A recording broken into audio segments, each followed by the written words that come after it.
So there's so many of them. I use WordPress. Okay.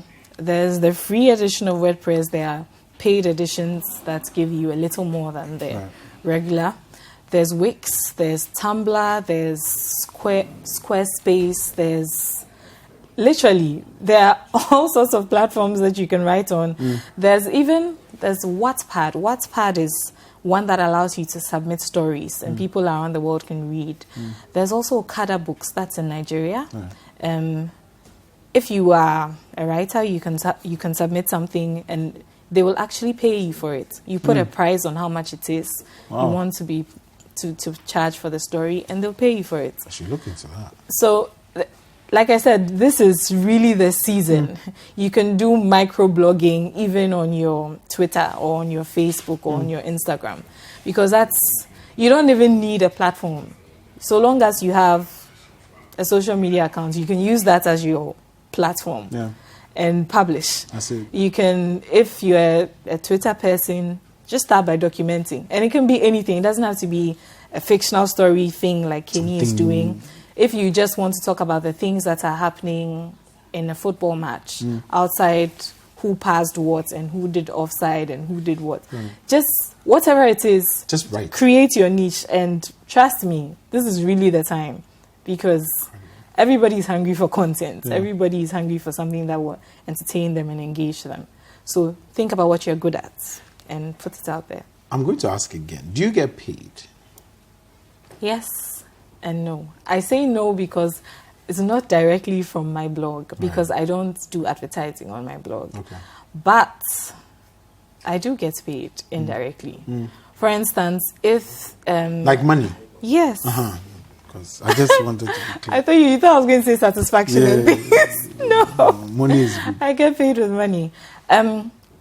You'd be surprised to discover that if someone wants someone to write a story for, let's say there's a campaign message that they want to push out, like something as simple as get tested before you get sexually intimate. They would look for someone who has experience in creating content like that.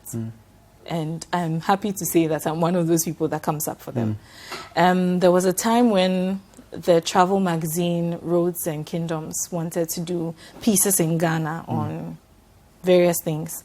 And I was one of the people that they reached out to. I wrote about eating wachi.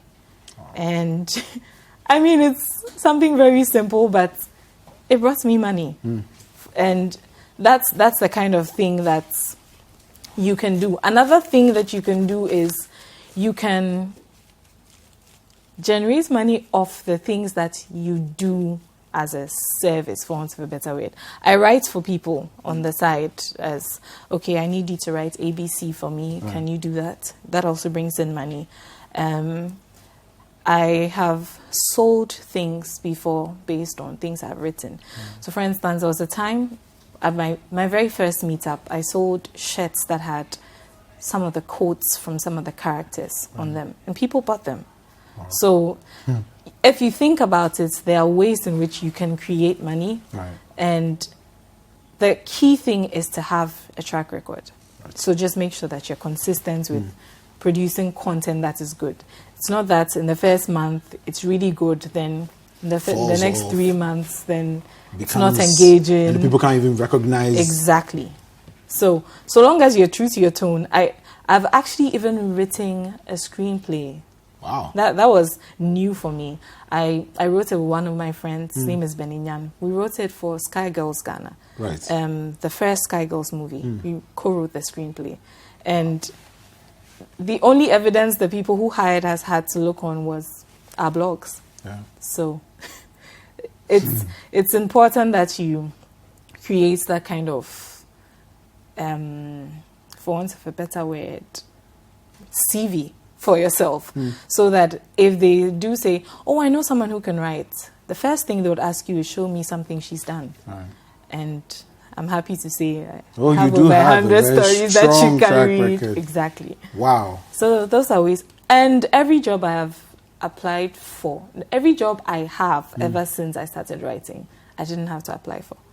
Nice. Because they would look at the content and they say, know what to okay, expect when exactly. you come on board. So that's really That how is I get incredible. paid. That is incredible.